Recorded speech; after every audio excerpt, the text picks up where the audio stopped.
இப்போது புதிய அறிமுகம் ஆச்சி ஹோட்டல் சாம்பார் 50 கிராம் ரூபாய் 20 மட்டுமே. சார் சாரோட இந்த வயசுலையும் வந்து எவ்வளோ செட்டில் பண்ணி தன்னோட இத்தனை படங்களுக்கு அப்புறமா தன் மகையும் செட்டில் பண்ண பிறகு ரிலாக்ஸ் பண்ணி ஜாலியாக இருந்திருக்கலாம். பட் இன்றைக்கும் வேலை செய்யணும், தனக்கு பிடித்த ஒரு காரியத்தை எந்த காம்ப்ரமைஸ் எல்லாம் பண்ணணும் அப்படின்னு சொல்லிட்டு இன்றைக்கும் பேஷன் நோக்கி ஓடிட்டு இருக்கக்கூடிய எஸ்ஏசி சாருக்கு என்னுடைய மனமார்ந்த அவரை பார்த்து ஆச்சரியப்படுறேன்.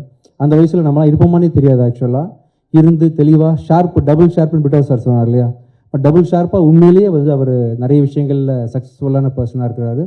ஒரு நல்ல கதையை சூஸ் பண்ணி, நல்ல ஒரு கருத்து உள்ள ஒரு கதையை சூஸ் பண்ணி அடிச்சிருக்கிறாரு. Thank you so much for calling me for this function sir. சூப்பராக பண்ணியிருக்கீங்க சார், நல்லா இருந்துச்சு உண்மையிலேயே. நீங்கள் 25 வயசுன்னு தப்பாக சொல்லிட்டீங்க, இன்னும் குறைச்சிக்கலாம். உங்கள் கூட நிறைய பழகிருக்கேன் பேசியிருக்கேன் அப்படின்ற விஷயத்தில் நான் சொல்கிறேன் சார், உங்களுக்கு அதை விட கம்மியான வயசு தான். கண்டிப்பாக இன்னும் மென்மேலும் பல படங்கள் நடிக்கணும், நீங்கள் இன்னும் வந்து டைரக்ட் பண்ணணும், நிறைய படம் தயாரிக்கணும். நீங்கள் தயாரிப்புகள் குறைச்சிட்டீங்க, ஆக்சுவலாக நீங்கள் தயாரிக்கணும் நிறைய நல்ல படங்கள்னு சொல்லிட்டு விஷ் பண்ணிக்கிறேன் sir. Thank you so much sir, all the best. Thank you. செய்திகளை உடனுக்குடனும் துல்லியமாகவும் தெரிந்து கொள்ள சப்ஸ்கிரைப் பண்ணுங்க.